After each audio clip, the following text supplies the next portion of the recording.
A hermit is a person who lives in seclusion from society. Description: in Christianity, the term was originally applied to a Christian who lives the eremitic life out of a religious conviction, namely the desert theology of the Old Testament. In the Christian tradition, the eremitic life is an early form of monastic living that preceded the monastic life in the cenobium. The Rule of Saint Benedict lists hermits among 4 kinds of monks in the Roman Catholic Church, in addition to hermits who are members of religious institutes. The canon law recognizes also consecrated hermits under the direction of their diocesan bishop as members of the consecrated life. The same is true in many parts of the Anglican Communion, including the Episcopal Church in the U.S., although in the canon law of the Episcopal Church they are referred to as solitaries rather than hermits. Often, both in religious and secular literature, the term hermit is also used loosely for any Christian living a secluded prayer-focused life, and sometimes interchangeably with anchorite, anchoress, recluse and solitary. Other religions, for example, Buddhism, Hinduism, Islam, and Taoism, also have hermits in the sense of individuals living an ascetic form of life. In modern colloquial usage, hermit denotes anyone living apart from the rest of society, or simply participating in fewer social events, for any reason. Etymology: the word hermit comes from the Latin eremita, the Latinization of the Greek rhoeta mu iota tau eta sigma, of the desert, which in turn comes from rhoeta mu omicron sigma, signifying desert, uninhabited, hence desert dweller. Adjective: eremitic. Christianity: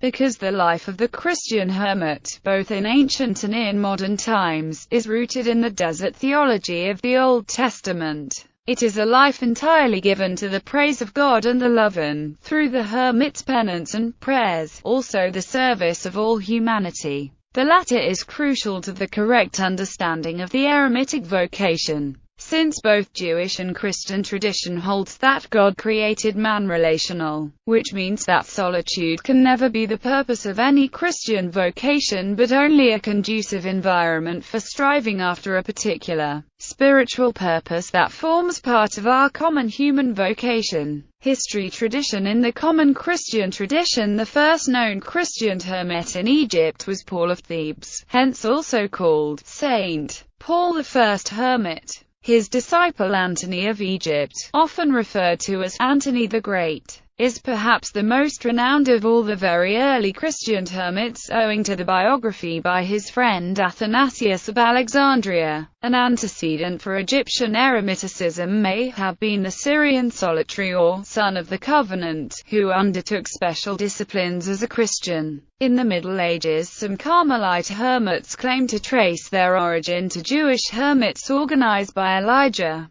Christian hermits in the past have often lived in isolated cells or hermitages, whether a natural cave or a constructed dwelling, situated in the desert or the forest. They tended to be sought out for spiritual advice and counsel. Some eventually acquired so many disciples that they had no physical solitude at all. The early Christian desert fathers wove baskets to exchange for bread. In medieval times, hermits were also found within or near cities where they might earn a living as a gatekeeper or ferryman. From the Middle Ages and down to modern times, eremitical monasticism has also been practiced within the context of religious institutes in the Christian West. For example, in the Catholic Church, the Carthusians and Camaldolese arranged their monasteries as clusters of hermitages where the monks live most of their day and most of their lives in solitary prayer and work, gathering only relatively briefly for communal prayer and only occasionally for community meals and recreation. The Cistercian, Trappist and Carmelite orders, which are essentially communal in nature, allow members who feel a calling to the eremitic life, after years living in the cenobium or community of the monastery, to move to a cell suitable as a hermitage on monastery grounds.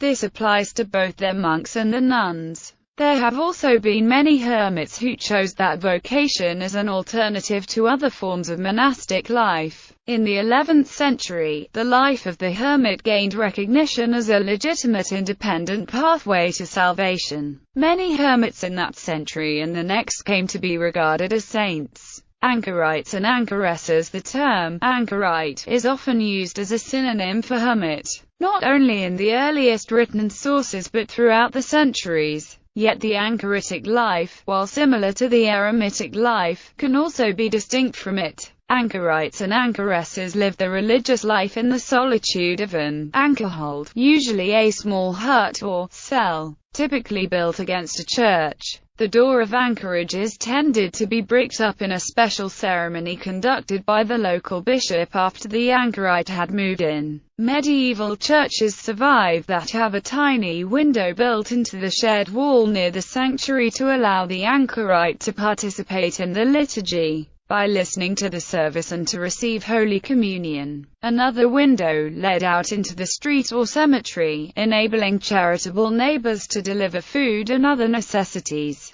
Clients seeking the anchorite's advice might also use this window to consult him or her. Contemporary life Catholicism. Today's Catholics feeling interested in eremitic monasticism may live that vocation either as a hermit belonging to a Cenobitic Catholic religious order, or in an eremitically oriented religious order, but in both cases under obedience to their religious superior, or as a consecrated hermit under the canonical direction of their local bishop. There are also lay people who informally follow an eremitic lifestyle and live mostly as solitaries. Eremitic members of religious institutes in the Catholic Church. Today the institutes of consecrated life have their own regulations concerning those of their members who feel called by God to move from the life in community to the eremitic life, and have the permission of their religious superior to do so. The Code of Canon Law contains no special provisions for them. They technically remain a member of their Institute of Consecrated Life and thus under obedience to their religious superior. As mentioned above, the Carthusian and Camaldolese orders of monks and nuns preserve their original way of life as essentially eremitical within a cenobitical context. That is,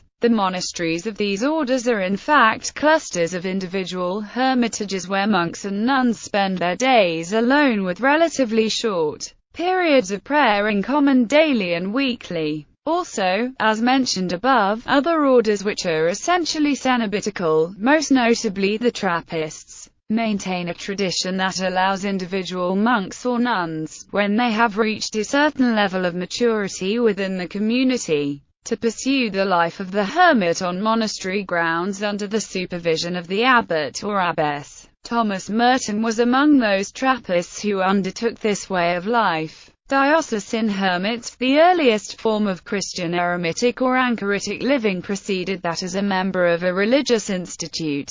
Since monastic communities and religious institutes are later developments of the monastic life, today an increasing number of Christian faithful feel again a vocation to live the eremitic life, whether in the remote countryside or in a city in stricter separation from the world, without having passed through life in a monastic community first. Bearing in mind that the meaning of the eremitic vocation is the desert theology of the Old Testament, it may be said that the desert of the urban hermit is that of their heart, purged through kenosis to be the dwelling place of God alone, so as to provide for men and women who feel a calling to the eremitic or anchoritic life without being or becoming a member of an institutive, consecrated life, but desire its recognition by the Roman Catholic Church as a form of consecrated life nonetheless. The Code of Canon Law 1983 legislates in the section on consecrated life as follows. 1. Besides institutes of consecrated life, the Church recognizes the eremitic or anchoritic life by which the Christian faithful devote their life to the praise of God and salvation of the world through a stricter separation from the world, the silence of solitude and assiduous prayer and penance. 2. A hermit is recognized by law as one dedicated to God in consecrated life if he or she publicly professes in the hands of the diocesan bishop the 3 evangelical councils, confirmed by vow or other sacred bond, and observes a proper program of living under his direction. Canon 603-2 therefore lays down certain requirements for those who feel a vocation to the kind of eremitic life that is recognized by the Roman Catholic Church as one of the other forms of consecrated life. They usually are referred to as diocesan hermits. The norms of Canon 603 do not apply to the many other Catholic faithful who live alone and devote themselves to fervent prayer for the love of God, without however feeling called by God to seek recognition of their prayerful solitary life from the Roman Catholic Church by entering the consecrated life. The Catechism of the Catholic Church of the 11th of October 1992 comments on the eremitic life as follows. From the very beginning of the Church there were men and women who set out to follow Christ with greater liberty, and to imitate him more closely. By practicing the evangelical counsels, they led lives dedicated to God, each in his own way. Many of them, under the inspiration of the Holy Spirit, became hermits or founded religious families. These the Church, by virtue of her authority, gladly accepted and approved. Bishops will always strive to discern new gifts of consecrated life granted to the Church by the Holy Spirit. The approval of new forms of consecrated life is reserved to the Apostolic See. The eremitic life without always professing the 3 evangelical counsels publicly. Hermits devote their life to the praise of God and salvation of the world through a stricter separation from the world, the silence of solitude and assiduous prayer and penance. They manifest to everyone the interior aspect of the mystery of the Church, that is, personal intimacy with Christ, hidden from the eyes of men. The life of the hermit is a silent preaching of the Lord, to whom he has surrendered his life simply because he is everything to him. Here is a particular call to find in the desert, in the thick of spiritual battle, the glory of the crucified one. The norms of the Catholic Church for the consecrated eremitic and anchoritic life do not include corporal works of mercy. Nevertheless, every hermit, like every Christian, is bound by the law of charity and therefore ought to respond generously, as his or her own circumstances permit, when faced with a specific need for corporal works of mercy. Hermits, like every Christian, are also bound by the law of work. If they are not financially independent, they may engage in cottage industries or be employed part-time in jobs which respect the call for them to live in solitude and silence with extremely limited or no contact with other persons. Such outside jobs may not keep them from observing their obligations of the eremitic vocation of stricter separation from the world and the silence of solitude in accordance with Canon 603, under which they have made their vow. Although Canon 603 makes no provision for associations of hermits, these do exist. Non-consecrated eremitic living. Not all the Catholic lay members that feel that it is their vocation to dedicate themselves to God in a prayerful, solitary life perceive it as a vocation to some form of consecrated life. An example of this is life in a Paustinia, an Eastern Catholic expression of eremitic religious living that is finding adherents also in the West Episcopal Church in the canon law of the Episcopal Church. Those who make application to their diocesan bishop and who persevere in whatever preparatory program the bishop requires, take vows that include lifelong celibacy. They are referred to as solitaries rather than hermits. Each selects a bishop other than the diocesan as an additional spiritual resource and, if necessary, an intermediary. Eastern Christianity in the Orthodox Church and Eastern Rite Catholic churches. Hermits live a life not only of prayer but also of service to their community in the traditional Eastern Christian manner of the Paustinak. The Paustinak is a hermit available to all in need and at all times. In the Eastern Christian churches, one traditional variation of the Christian eremitic life is the semi-eremitic life in a lavra or sketi, exemplified historically in Seats, a place in the Egyptian desert, and continued in various sketis today including several regions on Mount Athos. Notable Christian hermits. Early and medieval church. Antony of Egypt, 4th century, Egypt, a desert father, regarded as the founder of Christian monasticism. Macarius of Egypt, 4th century, founder of the monastery of Saint Macarius the Great, presumed author of spiritual homilies. Saint Jerome, 4th century, Mediterranean region, doctor of the Church, considered the spiritual father of the Hieronymite Eremitic order. Syncletica of Alexandria, 4th century, Egypt, one of the early Desert Mothers. Her maxims are included in the sayings of the Desert Fathers.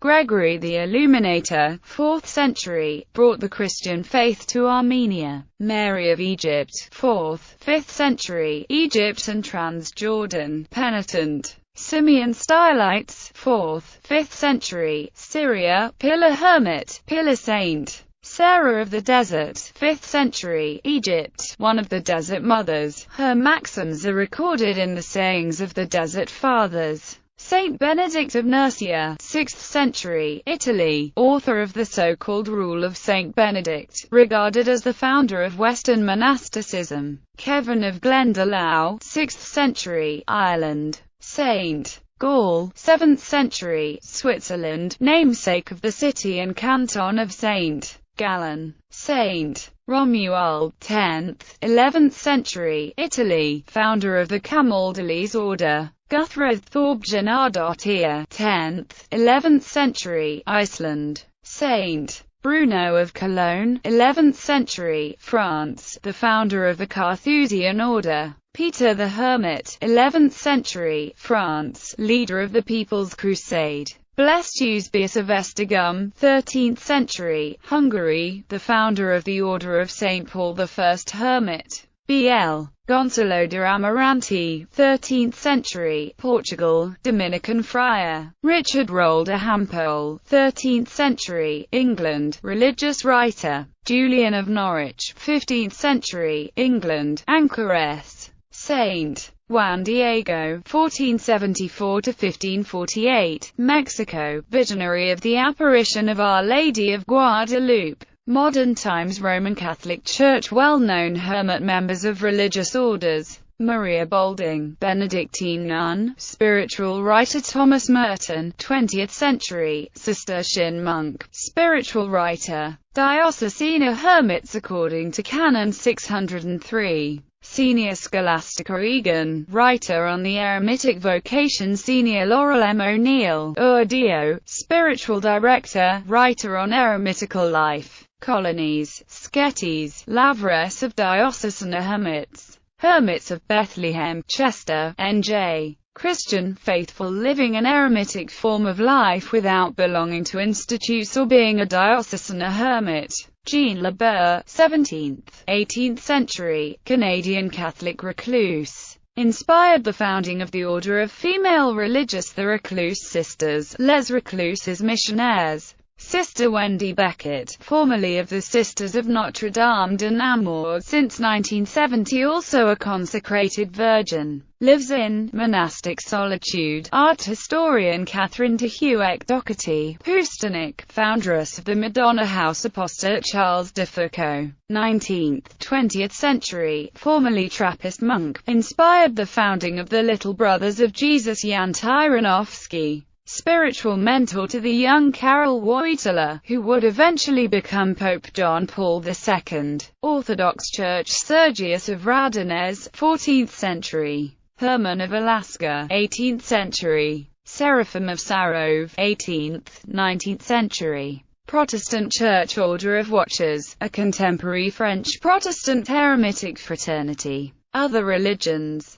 From a religious point of view, the solitary life is a form of asceticism, wherein the hermit renounces worldly concerns and pleasures. This can be done for many reasons, including to come closer to the deity or deities they worship or revere, to devote one's energies to self-liberation from samsara, etc. This practice appears also in Hinduism, Buddhism, and Sufism. Taoism also has a long history of ascetic and eremitical figures. In the ascetic eremitic life, the hermit seeks solitude for meditation, contemplation, The ascetic discipline can also include a simplified diet or manual labor as a means of support. Notable hermits in other religions: Gautama Buddha, who, having abandoned his royal life for a solitary quest for spiritual enlightenment, first became a hermit, and later abandoned asceticism to become the founder of Buddhism. Ramana Maharshi, the renowned Hindu philosopher and saint who meditated for several years at and around the hillside temple of Tiruvannamalai in southern India. Laozi, who in some traditions spent his final days as a hermit.